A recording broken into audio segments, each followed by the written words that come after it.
Ella came back today from Thanksgiving from New York, and one of the first things she goes, one of the first things she says is, I hooked up with somebody back in New York. I'm so bad at keeping secrets. There's nobody. I mean, first of all, not even keeping secrets. You hook up with like a good amount of people. Okay. How many minutes in when she comes back from New York and she sees you? It was like this. It was like she walked in the door and she goes, "How was your Thanksgiving?" I hooked up with somebody. Okay, that is not what happened. He asked me. He was like, "Did you go up with anyone?" No. Yes, you did. That does sound like David. I did ask because She's such a smooth. Because he thinks I'm a slut. No, I do not. He literally always says, I hook up with so many people. I do. She hooks up with a lot of people. It's not a bad thing. I don't think I hook up with a lot of people. I just think it sounds like it compared to everyone else. Right.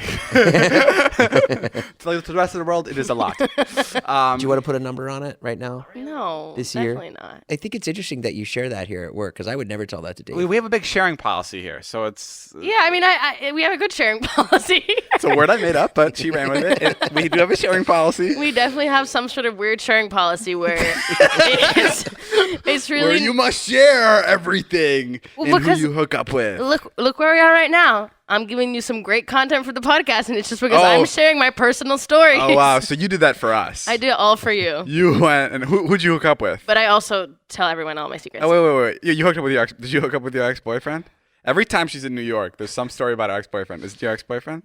Yes. Okay, there it is. You hooked up with your fucking ex-boyfriend? How long did you date him for? Yes. Like 4 years. Okay. Like 2 years, then we broke up for a year, and then 2 years again. So he's a very important person in my life. He's always been a very important person. Okay, time out. When did you break up with him? Like a year ago. So a year you haven't More been than a together, year. And you went back.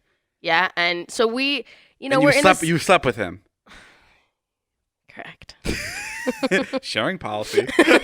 wait, and did you... He's gonna bite me in the fucking ass. Did you... Well, it sounds like he did. Did you...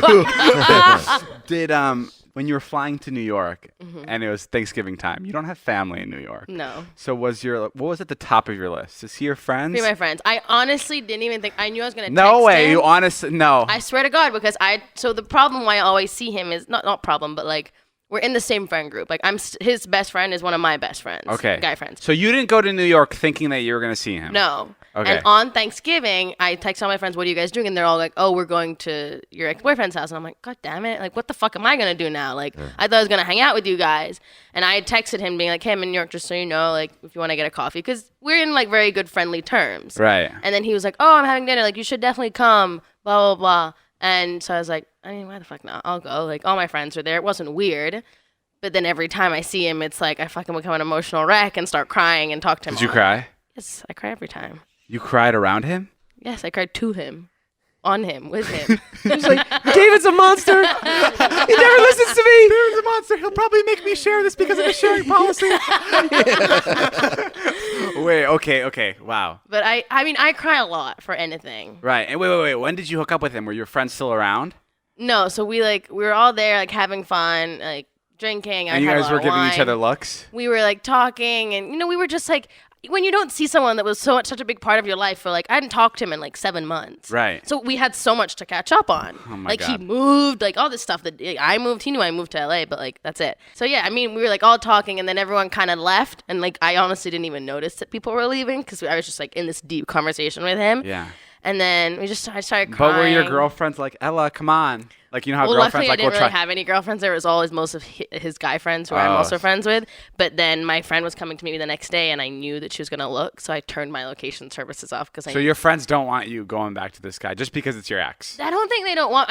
because I was so scared about being judged, and like I did to David today, I saw my friend, and I was like, I'm not going to tell. And literally she walks out of the car, I'm like, guess what? Told her I got with him. And she's like, what? But no, I just like... I feel like, and that's what I was talking to him about. It's so fucked that like I think it's a societal thing, like that I felt like it was a bad thing that I was doing. But realistically, if we're both fine with it, who cares? Right. But everyone is like, you can't hook up with your ex. It's like. And you spent the night there? Yeah. Did you cry in the morning? No. Did he cry when you guys were hanging out? No, he didn't cry. No. Why are you nodding underneath your breath? Why did you put the mic away from your head and shake your head yes? And then you mouthed something like, I don't want to. What a pussy! No, he I'm didn't just kidding. cry. He didn't cry. Yeah, And he you guys, didn't cry. I'm assuming you probably told him that you're not going to tell any of your friends. Well, at the time, yeah, I was like, I'm just going to say that I went back home and stuff. But then it was fun because I saw him again. And now here you are talking about it on the podcast. And then here I am talking about it on the podcast, which all my friends listen to, including the friends that I told them that I didn't sleep with him. So I'm going to get some calls tomorrow.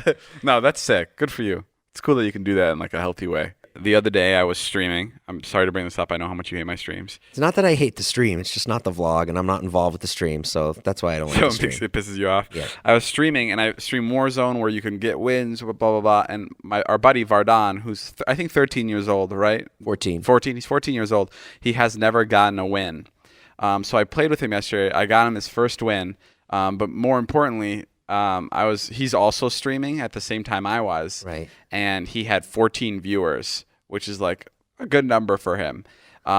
And when he had like 8 viewers. And then when we started streaming, he got up to 14 viewers. Right. And you just hear him on the mic go, I have 14 viewers right now. This is so exciting. And he was so fucking excited. Yeah. And then he got so excited that my viewers heard him and they were like, oh my God, we got to go support this guy's stream. Oh. And then he got to like 70 viewers. Yeah. And he was screaming, This bro. is not fun. He was like, this is the most amazing fucking thing. And I started fucking tearing up because like his happiness was so, what's the word? Toxic? Not toxic. What's the more positive way of that? Infectious. Yeah. It was so infectious, which actually infectious is still a pretty negative word.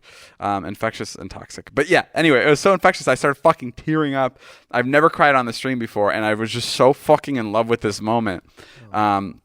So then I sent everyone from my stream to his, and he ended up having a little over 5,000 viewers in his stream at one point. Oh my God. And he was fucking freaking out. And this morning or this afternoon, he texted me just out of nowhere. He goes, man, thank you, David, for everything, for my life being great. You really helped me, bro. Thank you for everything. Thank you, David. Love Vardan. That's what he said. And it was all one run-on sentence. Yeah. No commas, nothing. It was just one big fucking sentence. Yeah.